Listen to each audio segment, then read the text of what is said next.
ओम शांति। भगवत गीता श्लोक क्लास में आज का श्लोक नंबर है तीसरे अध्याय का 23वां श्लोक, अध्याय 3, श्लोक नंबर 23। श्लोक है,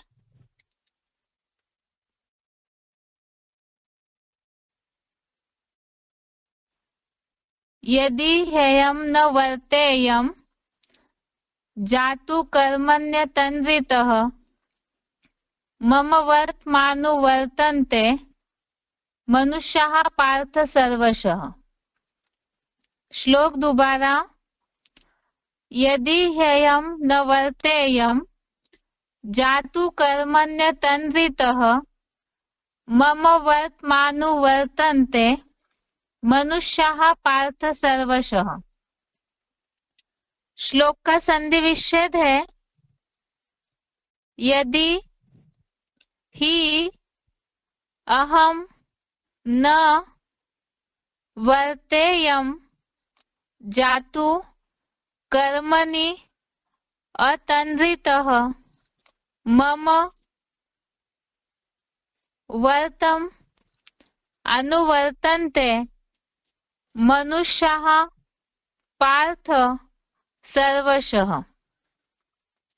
संधि विच्छेद दोबारा, यदि ही अहम न वर्तेयं जातु कर्मणि अतन्द्रितः मम वर्तम अनुवर्तन्ते मनुष्याः पार्थ सर्वशः।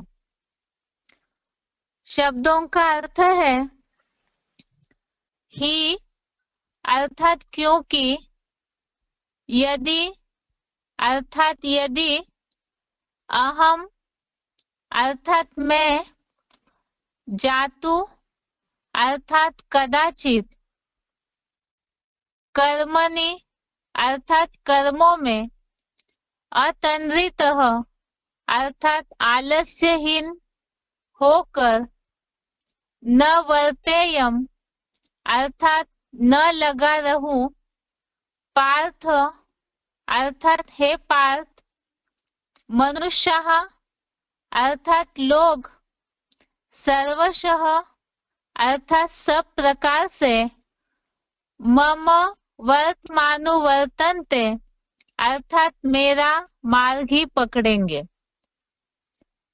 श्लोक शब्दों का अर्थ दोबारा, ही अर्थात क्योंकि, यदि अर्थात यदि, अहम अर्थात मैं, जातु अर्थात कदाचित, कर्मणि अर्थात कर्मों में, अतन्द्रितः अर्थात आलस्यहीन होकर, न वर्तेयम अर्थात न लगा रहूं, पार्थ अर्थात हे पार्थ, मनुष्याः अर्थात लोग, सर्वशः अर्थात सब प्रकार से, मम वर्तमानुवर्तन्ते अर्थात मेरा मार्ग ही पकड़ेंगे।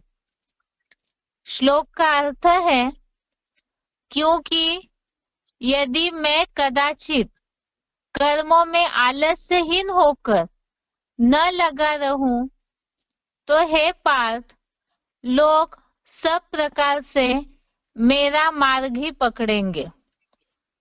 श्लोक का क्लैरिफिकेशन वाला अर्थ ज्यादा नहीं है, इसलिए क्लैरिफिकेशन सहित भी अर्थ देखते हैं। क्योंकि यदि मैं कदाचित कर्मों में आलस्यहीन होकर लगन पूर्वक न लगा रहूं, तो हे पार्थ, संसारी लोग सब प्रकार से मेरा मार्ग ही पकड़ेंगे। तीसरे अध्याय में बात चल रही है कर्मयोग की। इसमें जैसे अभी तक हमने श्लोकों में देखा, इसके पहले के श्लोकों में, कि श्रेष्ठतम व्यक्ति या जो श्रेष्ठ है दुनिया में, वो जैसा आचरण करते हैं वैसे ही दूसरे अनुगामी लोग भी उसका अनुसरण करते हैं। इसमें खास उदाहरण दिया है हीरो पाठधारी शिव बाबा इसीलिए आचरण करते हैं कर्मों का श्रीमत अनुसार ताकि उनको लोग फॉलो कर सके। वैसे तो भगवान को जो ब्रह्मांड का मालिक है उन्हें तो कुछ भी पाने की आवश्यकता ही नहीं है क्योंकि सारी सृष्टि ही उनकी है। इसके बावजूद भी जैसे 22 नंबर श्लोक नंबर 22 में हमने देखा कि तीनों लोकों में मुझ त्रिकालज्ञ को पाने योग्य या ऐसा कोई पदार्थ नहीं है जो प्राप्त न हो, तो भी अनासक्त होकर के कर्मों में लगा हुआ हूँ। जो 22 नंबर श्लोक है इसमें हम इस अर्थ से भी ले सकते हैं जैसे बहुतों को ऐसे लगता है कि भगवान को हम देते हैं, लेकिन भगवान जो अखूट भंडार है सारी चीजों का ही, सब चीज तीनों लोकों का मालिक है, उन्हें तो हमारी इस कलयुगी विनाशी दुनिया की कोई भी चीजें वैसे चाहिए ही नहीं। उन्हें तो जो बोलते हैं शिव बाबा कि करनी घोर ब्राह्मण बनकर आए हैं ताकि सब कुछ बुराइयों का दान लेकर के वो सबको अच्छी दुनिया में नई दुनिया में ले जाते हैं। अभी आज के श्लोक से जो 22 नंबर श्लोक है वो इस हिसाब से कनेक्टेड है। भगवान को तो कुछ भी पाने के लिए योग कुछ भी नहीं है क्योंकि उनको तो सब कुछ उन्हीं का है, फिर भी वो कर्मों में लगे हुए हैं ताकि लोग फॉलो कर सके। और यदि भगवान आलस्यहीन होकर के कर्म न करे, कदाचित मना सिर्फ समझने के लिए कि अगर मैं इस तरह कर्मों में न लगा रहूं तो ये संसारी लोग सब प्रकार से मेरा ही मार्ग पकड़ेंगे। अर्थात कलयुगी दुनिया में तो लोग आंखों से जो दिखाई देता है वही चीजें देखते हैं और यही सोचेंगे कि भगवान ही कार्य नहीं कर रहे हैं तो हम भी न करें और सारा संसार ही आलस्य को पकड़ लेगा। और जो श्लोकों में संदर्भ चल रहा है लोक संग्रह अर्थ भगवान और ज्ञानवान के कर्मों की आवश्यकता, तो नई दुनिया या विश्व कल्याण विश्व परिवर्तन के हेतु जो संगठन बनाया जा रहा है तो उसके लिए ही भगवान लगातार कार्य में लगे हुए रहते हैं, रत अर्थात लगे हुए रहते हैं। तो इसीलिए ही भगवान को तो कुछ चाहिए ही नहीं, केवल संसारी लोग उनको फॉलो करते हैं और वो इसीलिए कर्म करते हैं, अनासक्त होकर के कर्म करते हैं। ये तो हीरो पाठधारी या तो परमात्मा इस सृष्टि पर आकर के जिस तरह से कर्म करते हैं उसके लिए बात बताई। अभी यहाँ ज्ञानवान का भी संदर्भ चल रहा है इन श्लोकों में, तो ज्ञानवान जो भी पुरुषार्थी है नंबरवार, उन्हें इन सब बातों से इस श्लोक से क्या शिक्षा लेनी चाहिए। सबसे पहले तो श्लोक में शब्द आया है आलस्यहीन होकर लगन पूर्वक न लगा रहूं, अर्थात जो नंबरवार पुरुषार्थी है जिन्होंने भगवान के इस सृष्टि पर चल रहे कार्य को पहचाना है, तो ऐसी आत्माएं भी अगर आलस्य से या तो लगन पूर्वक पुरुषार्थ न करे, खास पुरुषार्थ का लक्ष्य जो संदर्भ इसके पहले भी चल रहा था यज्ञ सेवा का कर्म करना है, अर्थात विश्व नवनिर्माण के कर्मों में लगे रहना है। और वो जो सेवा है, ये जो कर्म है विश्व नवनिर्माण का, यज्ञ सेवा का, इसमें लगन की आवश्यकता है। क्यों? सबसे पहले तो आलस्य क्यों आता है और आलस्य किसे कहेंगे? साधारणतः आलस्य हम समझते हैं कि कोई भी बात में, जैसे मुरलियों में अव्यक्तवाणियों में भी बात आती है, आलसी और अलबेले नहीं होना चाहिए, अर्थात कोई भी काम को देरी से करना, धीरे धीरे करना, बिना इच्छा के करना, तो ये सारा आलस्य ही है। मुरलियों में 5 विकारों को जैसे बोला है जीतना है, तो इसी तरह से आलस्य और अलवेलापन ये सबसे ज्यादा नुकसानदायी अवगुण है।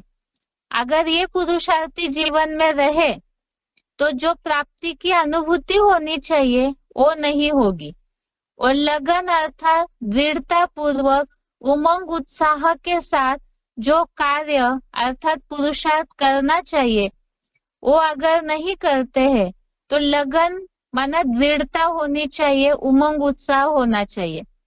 अव्यक्तवाणियों में इसके लिए भी बताया है, लगन अगर श्रेष्ठ नहीं है, विघ्न नहीं है और लगन भी श्रेष्ठ नहीं है, अर्थात उमंग उत्साह से भरपूर होकर निरंतर तीव्रता से कार्य नहीं कर रहे, पुरुषार्थ नहीं कर रहे, तो ये भी आलस अलबेलेपन के लिस्ट में ही गिना जाता है, और ये भी एक सूक्ष्म रूप का पुरुषार्थ में विघ्न ही है। अभी इसे पुरुषार्थी जीवन में हम उदाहरण के साथ समझते हैं।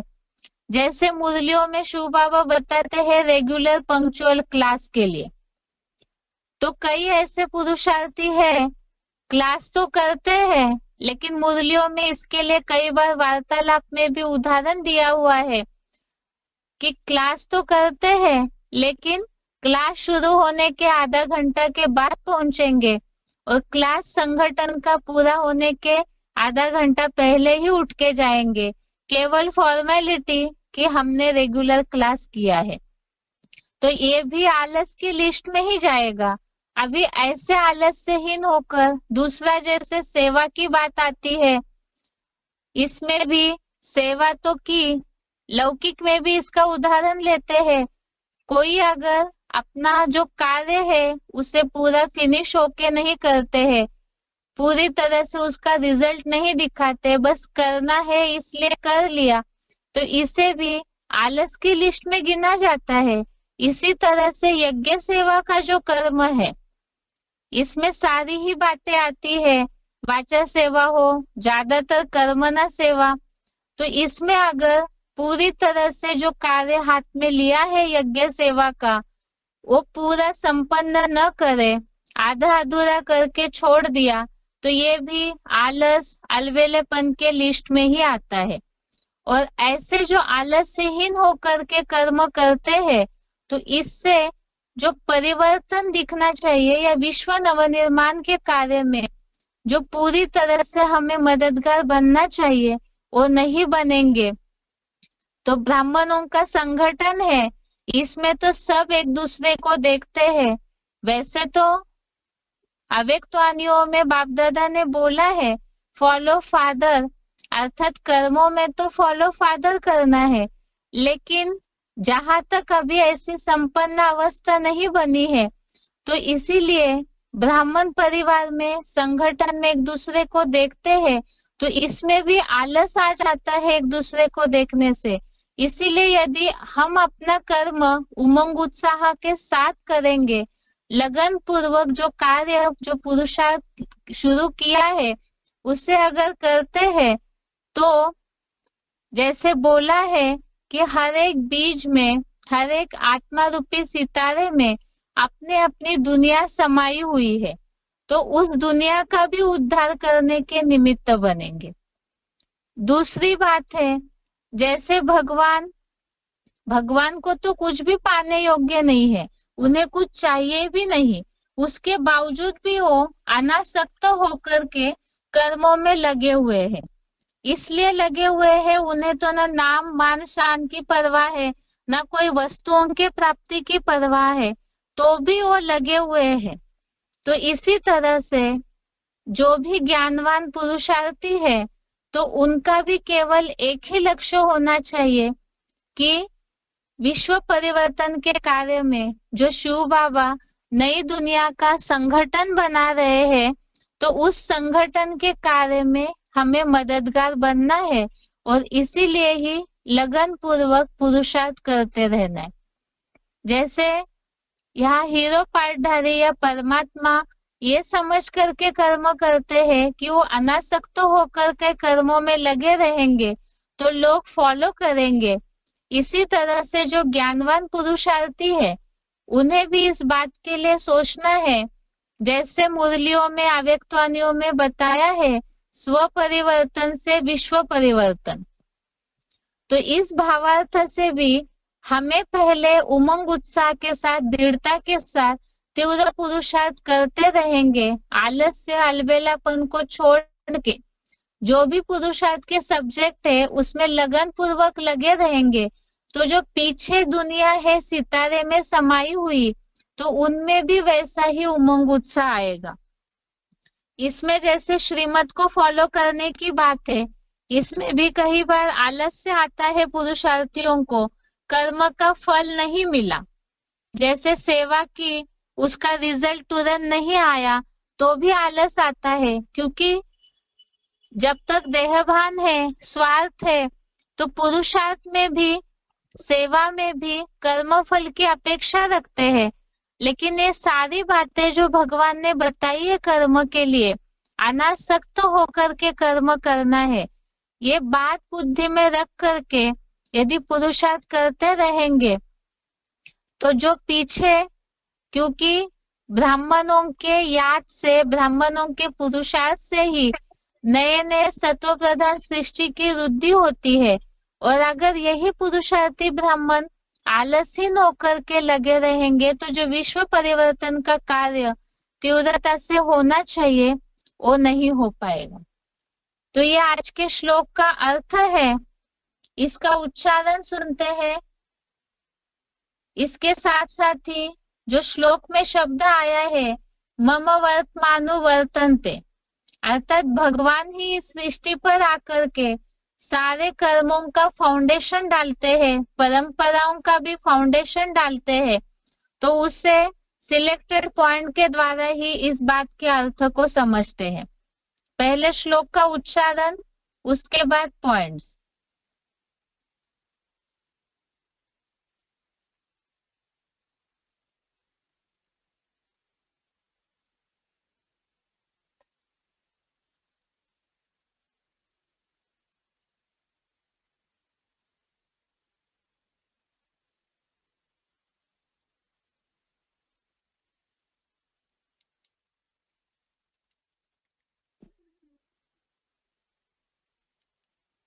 यदि हम न वर्तेयं जातु कर्मण्यतन्द्रितः मम वर्त्मानु वर्तन्ते मनुष्या पार्थ सर्वशः। क्योंकि यदि मैं कदाचित कर्मों में आलस्यहीन होकर लगन पूर्वक ना लगा रहूं, तो हे पार्थ, संसारी लोग सब प्रकार से मेरा मार्ग ही पकड़ेंगे। यदि हम न वर्तेयं जातु कर्मण्यतन्द्रितः मम वर्त्मानु वर्तन्ते मनुष्या पार्थ सर्वशः। क्योंकि यदि मैं कदाचित कर्मों में आलस्यहीन होकर लगन पूर्वक ना लगा रहूं, तो हे पार्थ, संसारी लोग सब प्रकार से मेरा मार्ग ही पकड़ेंगे।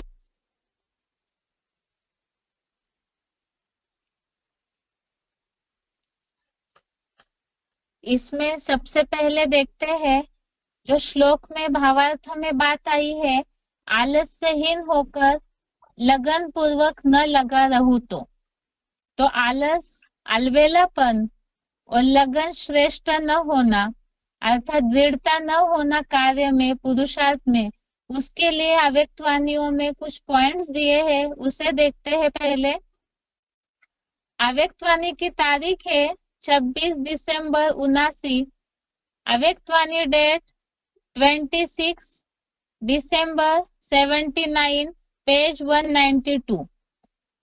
विश्व कल्याणकारी का अर्थ ही है विश्व के आधार मूर्त। जरा भी अलबेलापन विश्व को अलबेला बना देगा, इतना अटेंशन रहे। पॉइंट दोबारा, विश्व कल्याणकारी का अर्थ ही है विश्व के आधार मूर्त। जरा भी अलबेलापन विश्व को अलबेला बना देगा, इतना अटेंशन रहे। जो श्लोक में बात आई है, आलस्यहीन होकर न लगा रहूं तो लोग सब प्रकार से मेरा ही मार्ग पकड़ेंगे। अर्थात संसारी लोग, सारा विश्व भी इसी तरह से आलस का ही मार्ग पकड़ेगा। तो यहाँ जो भी नंबरवर ज्ञानवान है, पुरुषार्थी है, विश्व कल्याण के कार्य में जुड़े हुए हैं, वही विश्व के आधार मूर्त है। जो बताया हर एक सितारे में अपनी दुनिया समाई हुई है, तो वो अलबेलापन सारे विश्व को भी अलबेला बना देगा। अगला पॉइंट है अव्यक्तवाणी की तारीख 7 जून 77, पेज 219। अव्यक्तवाणी डेट 7 जून 77, पेज 219। पॉइंट है हम विशेष आत्माओं के आधार से सर्व आत्माओं का भला है। यह स्मृति रखने से अलबेलापन और आलस्य समाप्त हो जाएगा। हम विशेष आत्माओं के आधार से सर्व आत्माओं का भला है। यह स्मृति रखने से अलबेलापन और आलस्य समाप्त हो जाएगा। अगला पॉइंट है 16 जुलाई 69, अव्यक्तवाणी की डेट है 16 जुलाई 69, पेज 87। जब अपने ऊपर जिम्मेवारी समझेंगे तो जिम्मेवारी पड़ने से अलबेलापन और आलस्य खत्म हो जाएगा। जब अपने ऊपर जिम्मेवारी समझेंगे तो जिम्मेवारी पड़ने से अलबेलापन और आलस्य खत्म हो जाएगा। इसमें जो बताया है दोनों पॉइंट्स में कि जो भी ज्ञानवान पुरुषार्थी है, उनके आधार से ही और आत्माओं का भला होता है। इसीलिए ही अपनी जिम्मेवारी समझना है कि विश्व कल्याण में हम एक जिम्मेवार व्यक्ति है, तो इस तरह से ही आलस और अलबेलापन खत्म होगा। जैसे और भी पॉइंट्स आते हैं कि पुरुषार्थ में यज्ञ सेवा के मामले में ये नहीं सोचना चाहिए कि सिर्फ टीचर्स या दीदी दादी दादा ये ही जिम्मेवार है। हम सब यज्ञ के जिम्मेवार है। अर्थात शिव बाबा को पहचान लिया तो भगवान को पहचाना, अर्थात भगवान के कार्य को भी पहचाना, तो हम सब उनके कार्य में मददगार है विश्व परिवर्तन के। तो ये बात का हर एक अपनी जिम्मेवारी समझे तो आलस और अलबेलापन खत्म हो जाएगा, दूर हो जाएगा। अगला पॉइंट है अव्यक्तवाणी की तारीख 4 मार्च 72, पेज 33, अव्यक्तवाणी डेट 4 मार्च 72, पेज 33। जो पुरुषार्थी पुरुषार्थ के मार्ग पर चल पड़े हैं, उनके सामने वर्तमान समय माया का वार इस आलस्य के रूप में भिन्न भिन्न तरीके से आता है। तो इस आलस्य को खत्म करने के लिए सदा उल्लास में रहो। कमाई करने का जब किसको उल्लास होता है तो फिर आलस खत्म हो जाता है। इसलिए कभी भी उल्लास को कम नहीं करना है। जो आलस्य के वश होकर और श्रेष्ठ कर्म करने से वंचित हो जाओ। पॉइंट दोबारा, अव्यक्तवाणी डेट 4 मार्च 72।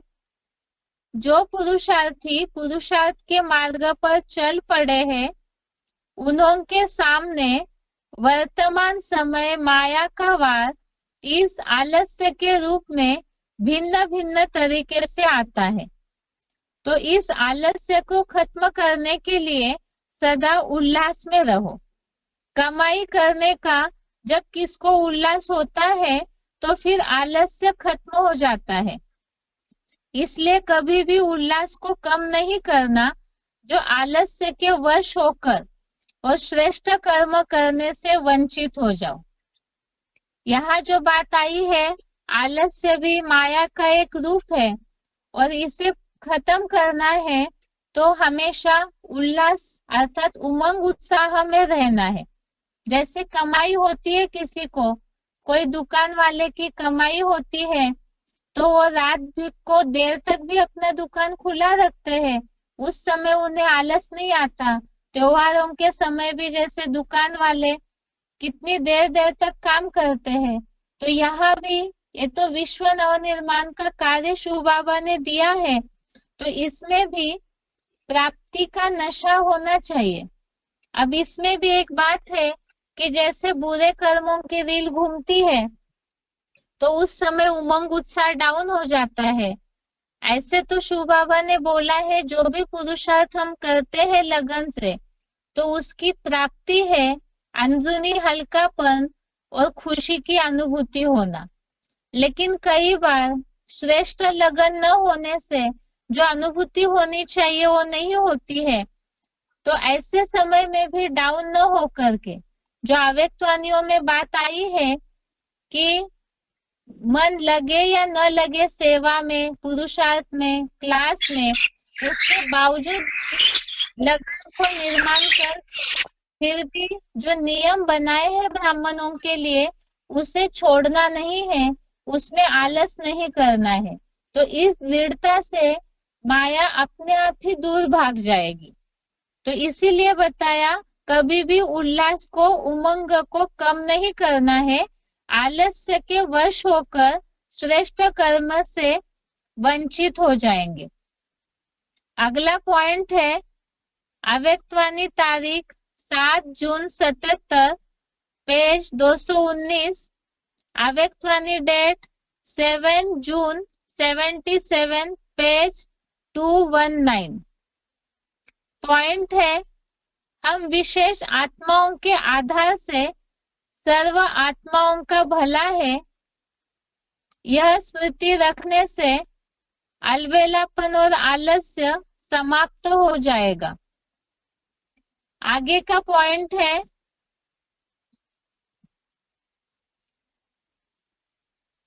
इसी श्लोक से रिलेटेड सिलेक्टेड पॉइंट है वार्तालाप number 1669, discussion number 1669।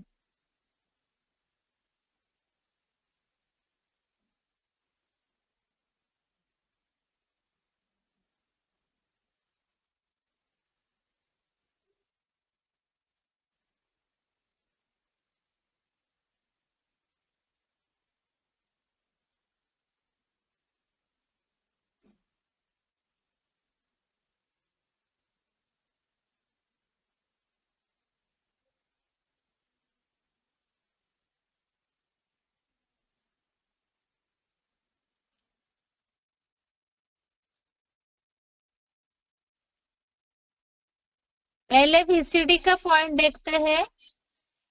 VCD number 2305, VCD number 2305। नवरत्न पत्थर होते हैं या नहीं होते हैं? शिव कभी पत्थर नहीं है, वो तो सदा जागती ज्योति है। वो जागती ज्योति प्रकृति के अव्वल नंबर पुतले में प्रवेश करती है, उस मुकर्रर रथ में प्रवेश करती है।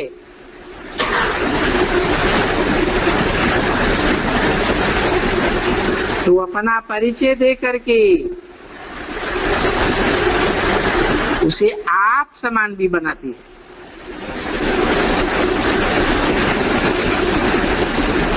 आप समान बन गया, बच्चा बाप समान बन जाता है। बाप की तरह दुकान या कारखानों को संभालने योग्य बन जाता है। तो बाप वानप्रस्थी हो जाता है।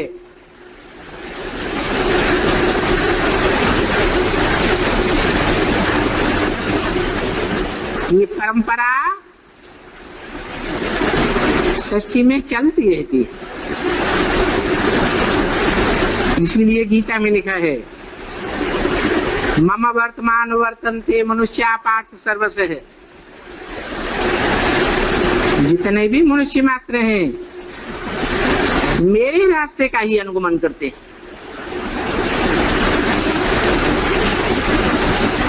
ये जो वानप्रस्थ होने की परंपरा चली है, ये परंपरा की शुरुआत किसने की? किसने की है? बाप ने की।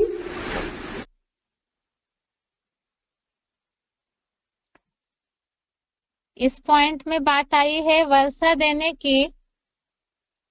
जो परंपरा पड़ी है, बाप अपने बच्चों को वर्षा देकर के खुद वानप्रस्थी हो जाते हैं, तो ये फाउंडेशन भी परमात्मा ही आकर के इस सृष्टि पर डालते हैं, जो अपने बड़े बच्चों को वर्षा देते हैं। अगला पॉइंट है वार्तालाप नंबर 1669, वार्तालाप डिस्कशन नंबर 1669।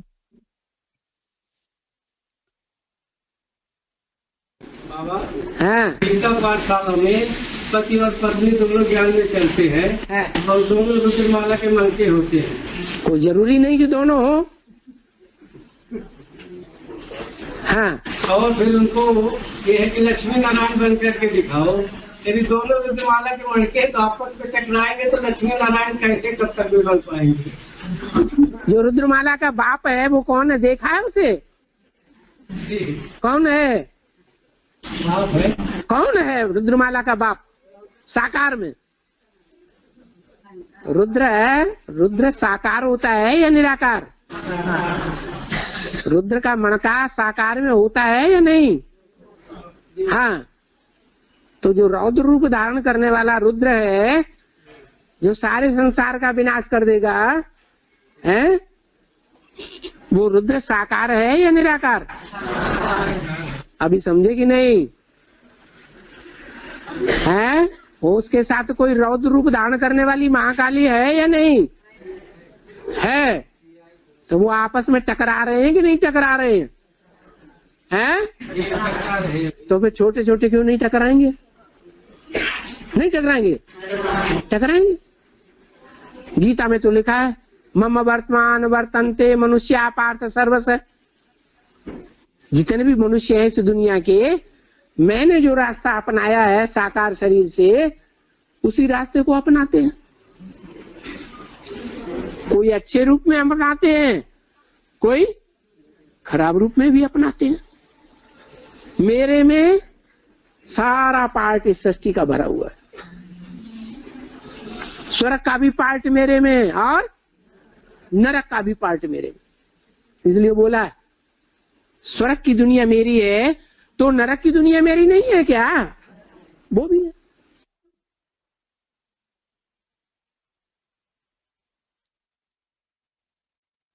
आगे का पॉइंट है वार्तालाप नंबर 1754, डिस्कशन नंबर 1754। आपने बोला ऐसा कि बच्चा बाप की दुकान संभालने के बाद बाप का काम नहीं। वानप्रस्थी हो जाते हैं बाप, तो क्या बच्चों की देखभाल नहीं करते? हाँ, देखभाल करते हैं। तो फिर एकदम थोड़ी सन्यासी हो जाते हैं।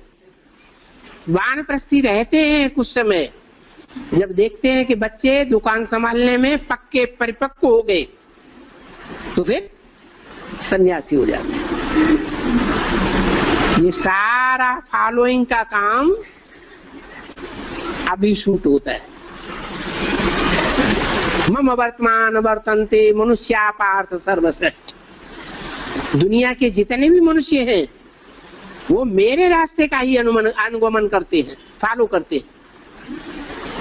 सन्यासी बनते हैं तो भी मेरे को फॉलो करते हैं, वानप्रस्थी बनते हैं तो भी मेरे को फॉलो करते हैं, गृहस्थी बनते हैं तो भी मेरे को फॉलो करते हैं।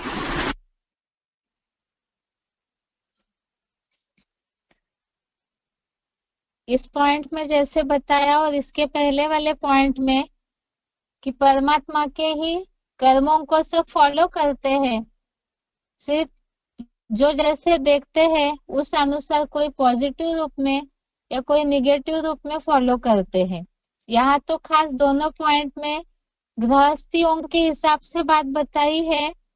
इसके आगे का पॉइंट देखते हैं। वार्तालाप नंबर 1829, डिस्कशन नंबर 1829। बाबा ये गीता में जो लिखा है ना, मम वर्तमान वर्तन्ते, मनुष्य पार्थ सर्व से। हाँ।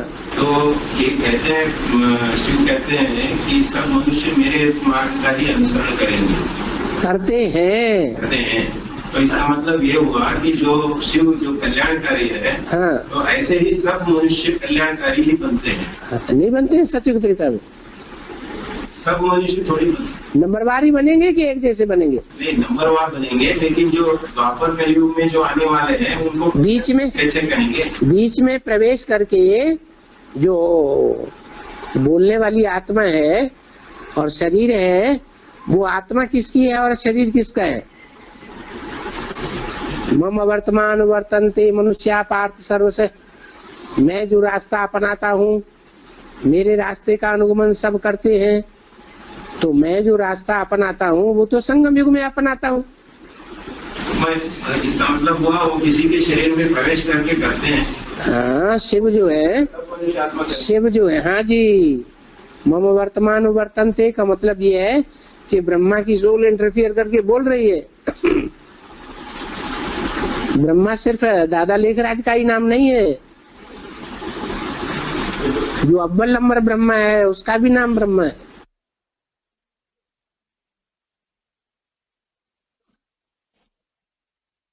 आगे का पॉइंट है वीसीडी नंबर 2231, वीसीडी नंबर 2231। ये रूहानी मिलिट्री तैयार हो रही है, रूहानी बेहद के बाप के द्वारा। इस रूहानी मिलिट्री में जो पढ़ाई पढ़ करके, ट्रेनिंग ले करके जो भर्ती होते हैं, उनका और उनके बाल बच्चों का भी बहुत ख्याल रूहानी गवर्नमेंट के द्वारा रखा जाता है। क्या पहले से ही घोषणा कर दी? क्या घोषणा की है? तुम बच्चों का पूरा परिवार ज्ञान में चलेगा। क्या? तो बाल बच्चों के लिए भी निश्चिंतता हो जानी चाहिए कि नहीं है? वो भी रूहानी मिलिट्री में आ गए, पढ़ाई भी नहीं पढ़ी, क्योंकि ये तो राजयोग की पढ़ाई है। जो राजयोग की पढ़ाई पढ़ते हैं वो राजकुल में आते हैं, पढ़ाई नहीं पढ़ते हैं तो प्रजाकुल में चले जाते हैं।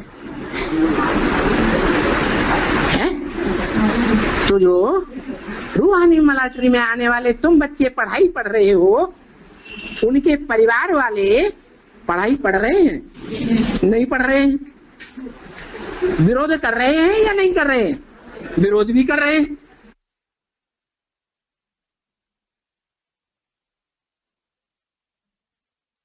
आगे का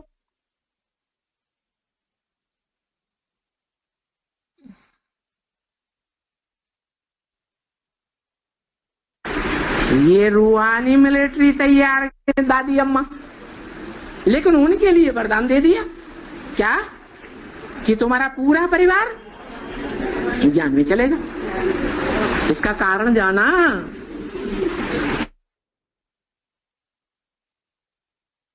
नहीं जाना।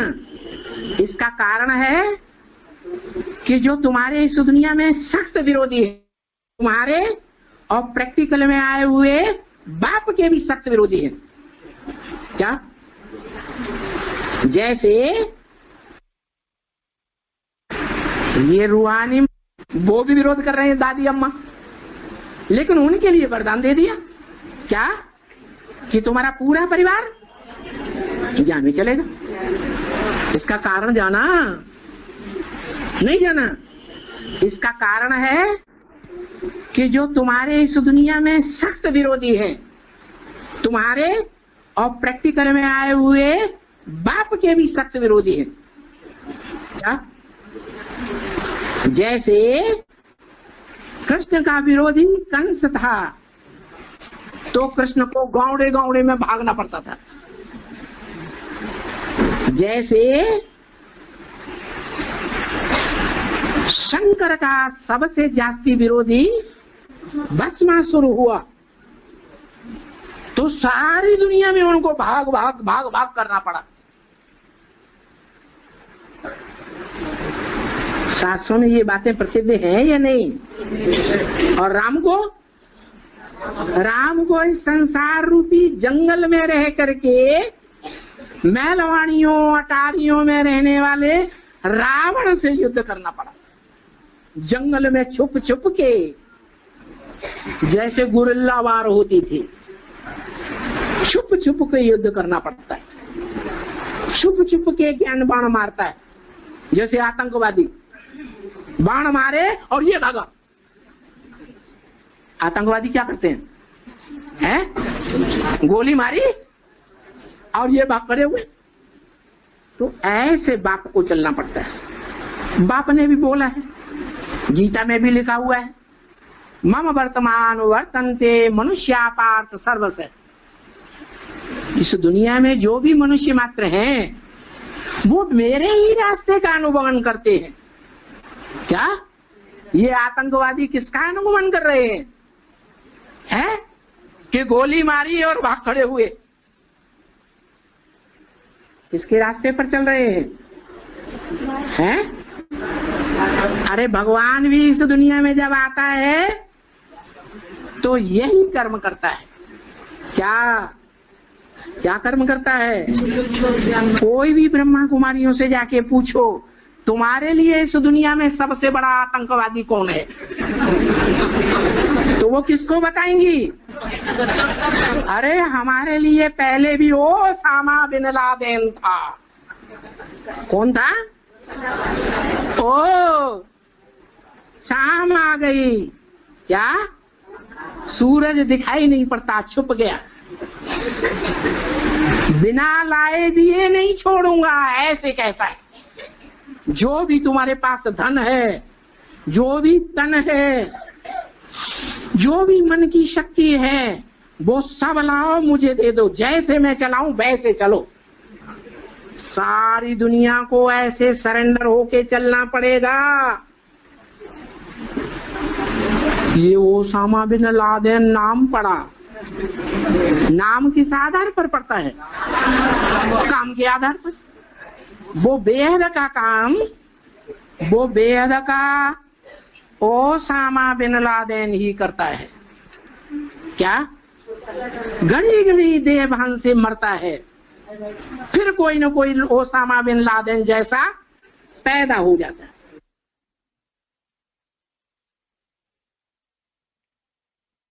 अभी के पॉइंट में जैसे बताया, हर परंपराओं का फाउंडेशन परमात्मा ही आकर इस सृष्टि पर डालते हैं, लेकिन उनको फॉलो करने वाले जो है वो नंबरवार है। जैसे पिछले वार्तालाप के पॉइंट में पूछा था कि सभी ही शिव की तरह कल्याणकारी होने चाहिए अगर सारे ही परमात्मा के कार्यों का अनुसरण करते हैं तो। लेकिन नंबरवार जो जैसे ज्ञान को समझते हैं उसी अनुसार ही नंबरवार परमात्मा के कार्य को फॉलो करते हैं। तो जैसे यहाँ पर आतंकवादियों का उदाहरण दिया शिव बाबा ने कि भगवान जो कार्य करते हैं इस दुनिया में गुप्त रीति से पाठ बजाकर जो आसुरी सृष्टि का, आसुरी गुण वालों का विनाश करने के लिए ही उन्हें इस सृष्टि में गुप्त रह करके पाठ बजाना होता है।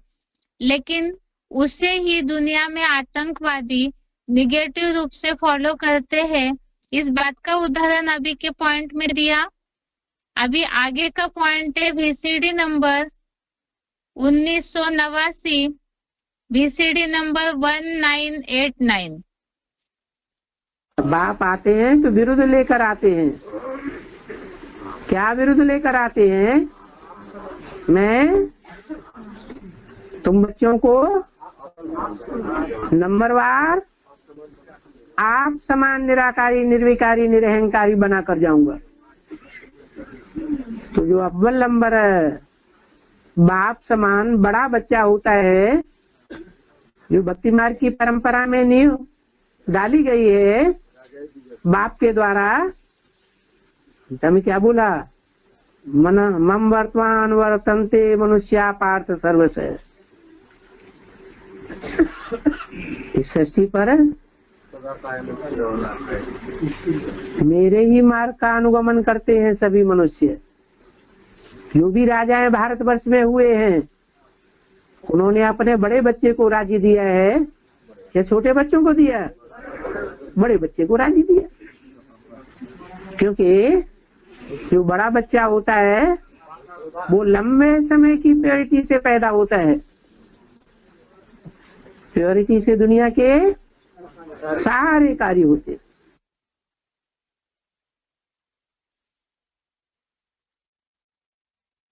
आगे का पॉइंट है VCD नंबर 2255, VCD नंबर 2255।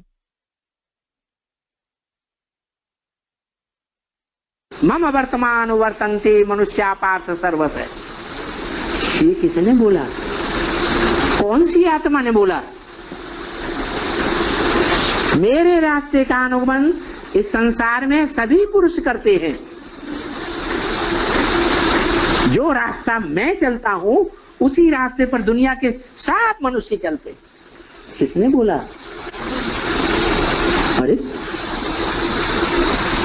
अरे कौन सी आत्मा ने बोला है? मनुष्य आत्मा ने बोला। शिव तो अकर्ता है कि करता है? वो तो अकर्ता है, वो तो इस लिस्ट में आता ही नहीं। तो कर्ता कौन है पहले नंबर में? है? अरे पहले नंबर में करने वाला कौन है? अच्छे से अच्छे कर्म करने वाला भी है और बुरे से बुरे कर्म करने वाला भी एक ही बीज रूप आत्मा है, जो सारी मनुष्य शक्ति का बाप है। देवताओं का भी बाप है, मनुष्यों का भी बाप है, दुखदायी दुखदायी राक्षसों का भी बाप है। प्रजापिता। तो किसने बोला? प्रजापिता ने बोला, दादा लेखराज ब्रह्मा ने बोला, या शिव बाप ने बोला? है? शिव बाप ने बोला। लो सत्यानाश कर दिया। है? सारी दुनिया मेरा ही अनुगमन करती है, मेरे रास्ते पर ही चलती है। जो कर्म मैं करता हूं वही कर्म सारी दुनिया करती है। नंबर 1 किसने बोला? है?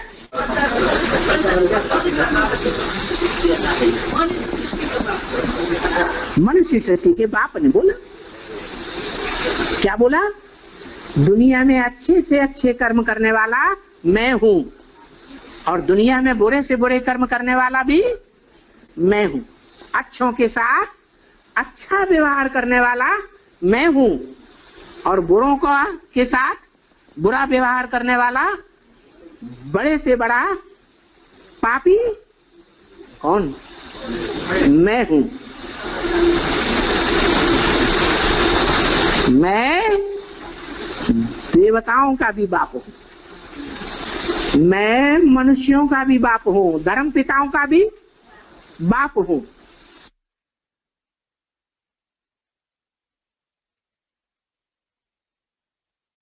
आगे का पॉइंट है VCD नंबर 2318, VCD नंबर 2318। जो भी राजाएं हुए उनकी परंपरा चली आई कि राजाओं ने अपने बड़े बच्चे को राजाई दी, वर्षा दिया, या छोटों को दिया? बड़े बच्चों को दिया। ये परंपरा कहां से शुरू हुई? संगम में शिव बाबा ने आकर शुरू की। इसीलिए राम गीता में लिखा है मम वर्तमान वर्तन्ते मनुष्या पार्थ सर्वस्य। हे पृथ्वी की राजा अर्जुन, मनुष्य जितने भी सृष्टि में हैं वो मेरे रास्ते का ही अनुगमन करते हैं। जिस रास्ते पर मैंने चल करके दिखाया उसी रास्ते पर सब मनुष्य चलते हैं। माने सभी मनुष्य मात्र बाप बनकर अपने बड़े बच्चे को वर्षा देते हैं।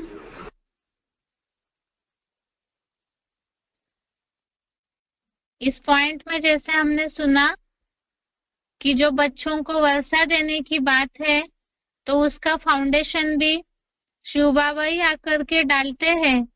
और जैसे मनुष्य सृष्टि का जो बाप है उनके लिए तो बोला जाता है ऐसी कोई बात नहीं जो तेरे ऊपर लागू न होती हो।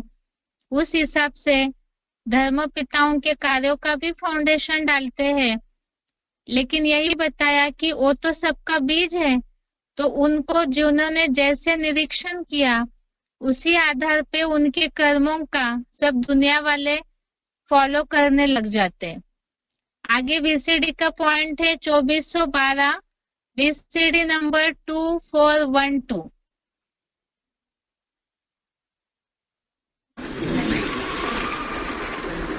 जिस नंबर का ब्रह्मा होगा उसी नंबर की सृष्टि बनाएगा। जो भारत में परंपरा है क्या, जो भारतीय पुरुष की पहली माता बनती है उससे जो बच्चे पैदा होते हैं वो बाप की ज्यादा से ज्यादा संपत्ति के अधिकारी बनते हैं, ज्यादा से ज्यादा उनको मान मर्तबा मिलता है। फिर जिस नंबर की माता बनती है, 2 नंबर की माता, 3 नंबर की माता, चौथे नंबर की माता, जो गायन है बाबा ने भी मुरली में बताया क्या, भारत में पुरुष की एक स्त्री मर जाती है तो कहते हैं एक जूती गई, दूसरी लेते हैं, तीसरी लेते हैं, चौथी लेते हैं।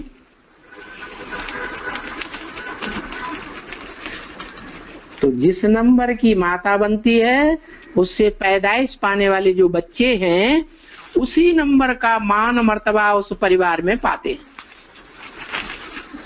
तो ये परंपरा कहां से शुरू हुई, कैसे?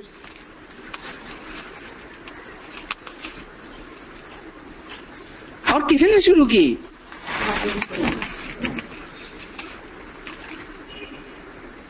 गीता में जिसने लिखा है, गीता में जिसने गीत गाया है उसी ने ये परंपरा शुरू की होगी।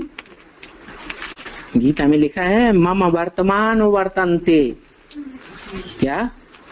मम माने मेरे, वर्तमान वर्तन्ते मेरे रास्ते पर जो अनुकरण करते हैं, मनुष्या पार्थ सर्वस्य, इस संसार के मनुष्य जो मेरे रास्ते का अनुवर्तन करते हैं, पीछे पीछे चलते हैं, वो मेरे का ही अनुकरण कर रहे हैं, अनुकरण कर रहे हैं सब प्रकार से, सात्विक रूप में मेरा ही अनुकरण करते हैं। फिर बाद में तामसी बनते हैं तो किसी का भी अनुकरण करें।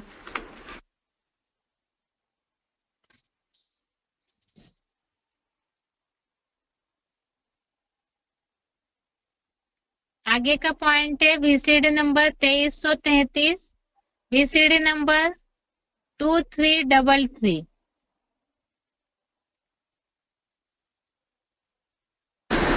वो सुप्रीम सोल बाप गीता में कहता है मम वर्तमान वर्तन्ते मनुष्या पार्थ सर्वस्य, दुनिया के जितने भी मनुष्य हैं मेरे रास्ते का ही अनुगमन करते हैं।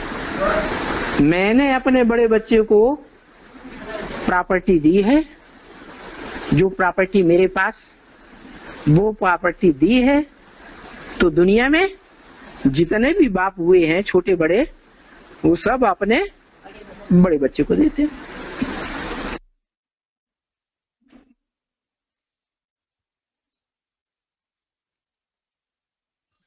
इस तरह आज के श्लोक हो गया। इसमें हमने देखा जो बात आई है श्लोक में, मम वर्तमानुवर्तन्ते, इसमें भगवान के द्वारा डाली गई परंपराओं का किस तरह अनुसरण करते हैं मनुष्य, वो सारी बातें बताई है। एक तो गृहस्थियों के लिए भी बताया, जैसे यह फाउंडेशन में ही जगत पिता जगदम्बा के बीच में जो फाउंडेशन पड़ता है, उसके अलावा वर्षा देने की बात, धर्म पिताओं के कार्यों का फाउंडेशन, या तो जैसे बताया कि सात्विक अवस्था में तो सब भगवान के कार्य का अनुकरण करते हैं, और तामसी बनने पर फिर जिनको जिनको जहां प्रभावित होते हैं उन कर्मों का फॉलो करना शुरू करते हैं।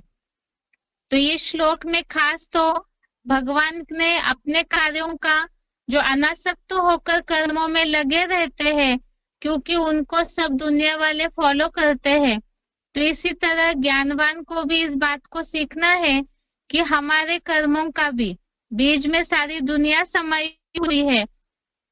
तो जैसे ज्ञानवान कर्म करेंगे उनकी वैसे ही सृष्टि बनेगी पीछे की। इसीलिए ही जो सितारे में दुनिया समाई हुई है उस दुनिया के उद्धारक है, ऐसे समझ करके उमंग उत्साह से पुरुषार्थ करे।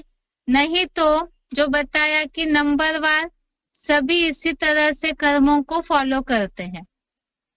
अभी इसके बाद बेसिक कोर्स, वैसे तो क्लास का टाइम पूरा हो गया है, लेकिन केवल पढ़ने के हिसाब से श्लोक बताएंगे ताकि उसे कल तक पढ़ सके। बेसिक कोर्स में हमारा टॉपिक चल रहा था कि भगवान ही त्रिकालदर्शी है, क्योंकि वो अजन्मा अगर्भा है। इसीलिए भगवान ही सृष्टि का जो आदि मध्य अंत का राज है वो बता सकते हैं। मनुष्य इसलिए नहीं बताते हैं क्योंकि वो जन्म मरण के चक्र में आते आते सारी बातों को भूल जाते हैं। इसीलिए ही सृष्टि की आयु या सृष्टि काल चक्र का जो समय है, ड्यूरेशन है, वो मनुष्यों के हिसाब से एक रहस्य ही रह गया है। तो इसके बारे में ही भगवान ही आकर के इस राज को खोलते हैं। भगवत गीता जो है इसे तो सब समझते हैं कि भगवान के महावाक्य है, भगवान के द्वारा दिया गया नॉलेज है। अब इसके बारे में सृष्टि की आयु या काल चक्र के राज के बारे में भगवत गीता में क्या बताया है उसे हमें समझना है और जिज्ञासुओं को उसे आधार से क्लियर भी करना है। भगवत गीता में जिस तरह से सृष्टि की आयु या काल को लेकर के श्लोक आए हुए हैं, समय को दर्शाने वाले, स्पष्ट रीति से सृष्टि या काल चक्र का समय स्पष्ट रीति से नहीं बताया, तो जो शब्द आए हुए हैं उसे देखते हैं। जैसे कि ब्रह्मा का दिन और ब्रह्मा की रात, इससे संबंधित श्लोक आया है 8वें अध्याय का 17वां श्लोक, अध्याय 8 श्लोक नंबर 17। श्लोक है सहस्र युग पर्यंतम अहर्यत ब्रह्मणो विदुः रात्रिम युग सहस्त्रांतम तेहो रात्र विदो जनाः।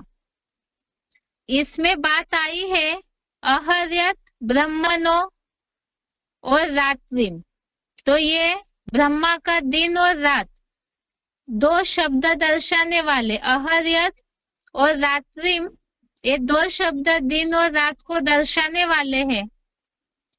अगला श्लोक है कल्प, अर्थात पूरा जो काल चक्र का समय है।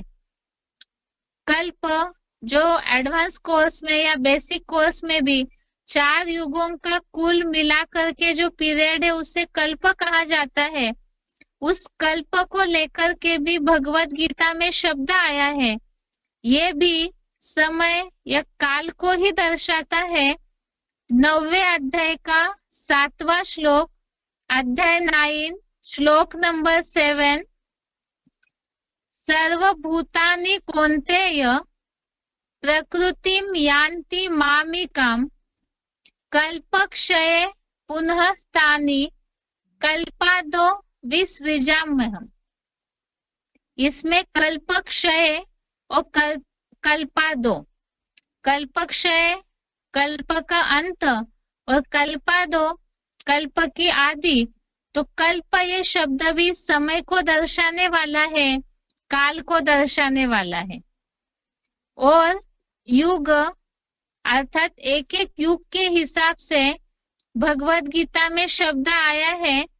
चौथे अध्याय का 8वां श्लोक, अध्याय 4 श्लोक नंबर 8, परित्राणाय साधूनां विनाशाय च दुष्कृतां धर्म संस्थापनार्थाय संभवामि युगे युगे। इसमें शब्द आया है युगे। पहले तो 8वें अध्याय का 17वां श्लोक में शब्द आया है दिन और रात के लिए। 9वें अध्याय के 7वें श्लोक में शब्द आया है कल्प के लिए।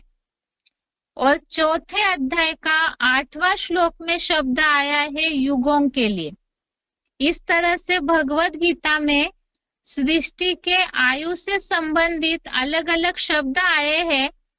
इसके बारे में आगे कल के क्लास में समझते हैं। आज के लिए यहाँ तक ही। ओम शांति।